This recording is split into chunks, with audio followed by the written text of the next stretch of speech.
Hello, beautiful human. So I'm back with another rule of threes. That's when something shows up in my space three times, I take as a sign from the universe to come here and tell you about it. They range from random health, pop culture to woo woo, spiritual, coaching, stuff for my clients, business tips. You never know. Today's is drop the rope. This has come up with two clients and a friend just in the past literally 48 hours. So I want to come here and tell you guys about it. In order to explain drop the rope, I have to just give a little bit of context, right? So I operate the world with deep intentionality. I strive to be self aware and take action from a place of creation rather than reaction. And so I have very clearly defined for myself how I want to show up in the world, what I'm committed to. I love human beings. And in any interaction, regardless of your political ideology, how much I like you or don't like you, how much I know about you, don't know about you, every human being, my commitment to myself is to be loving, kind, and honest. Loving, kind, and honest.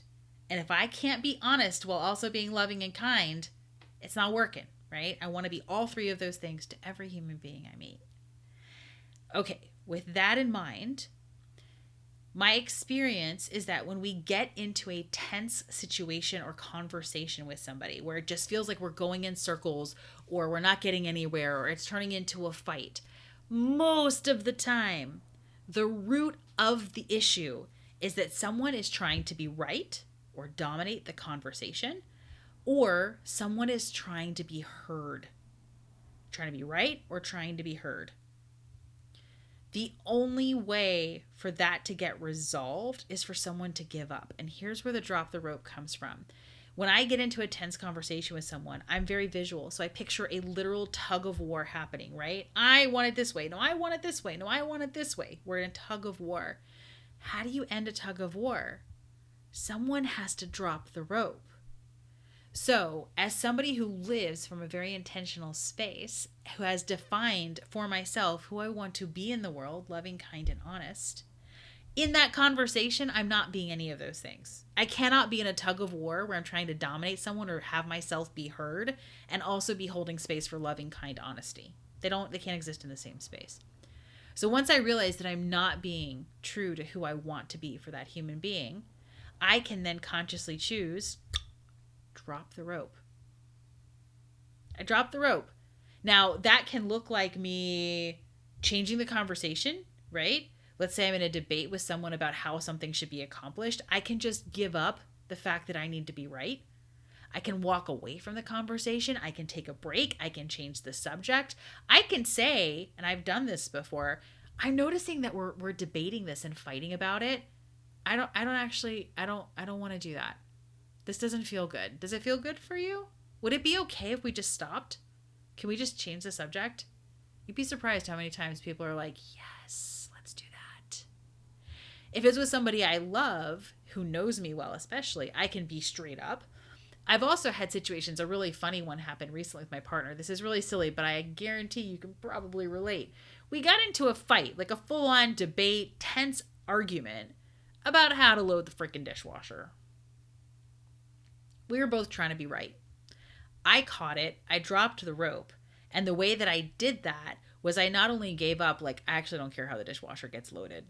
I'm just grateful that I have a partner who's willing to share in household chores with me. I don't care how it gets loaded.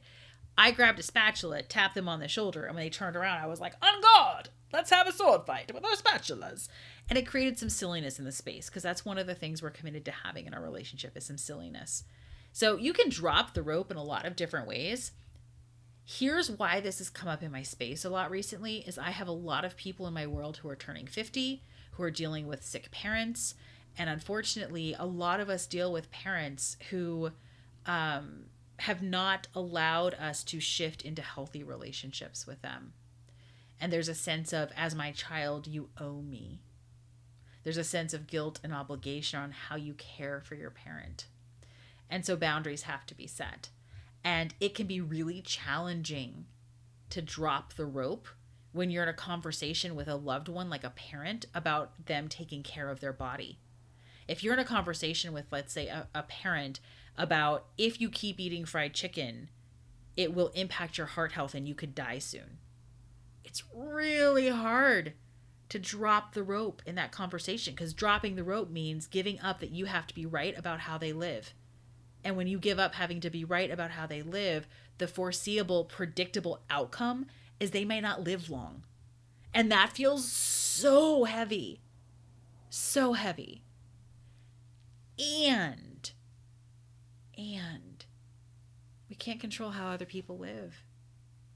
We cannot control, dictate, or really effectively influence how other people take care of themselves, how they express themselves, how they communicate.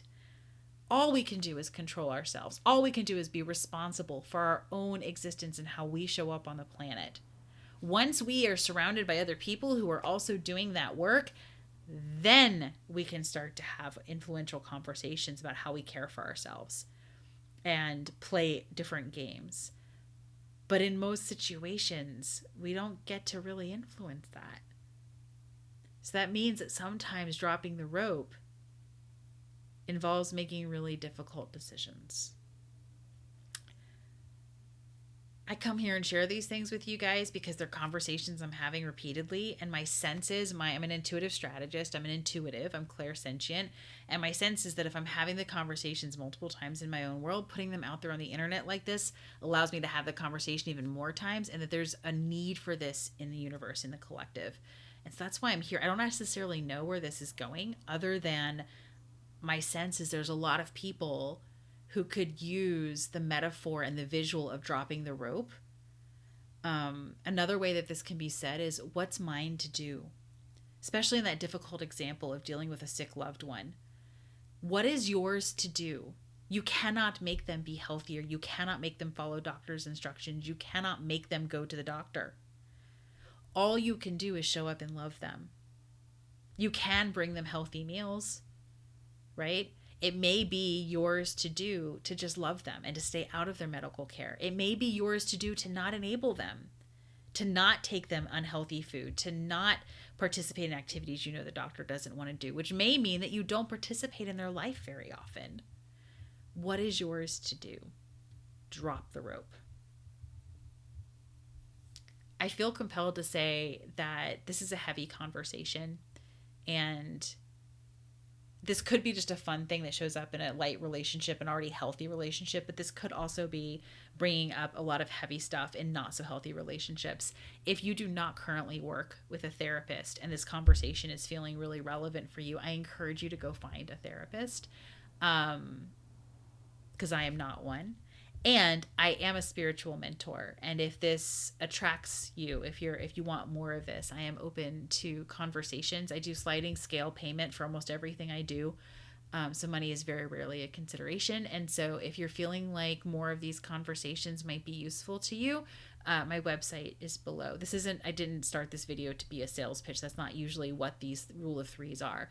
But with what I've shared here, I'm feeling compelled to offer that. So if you're interested in talking to me one-on-one about this, there's a link below to schedule that.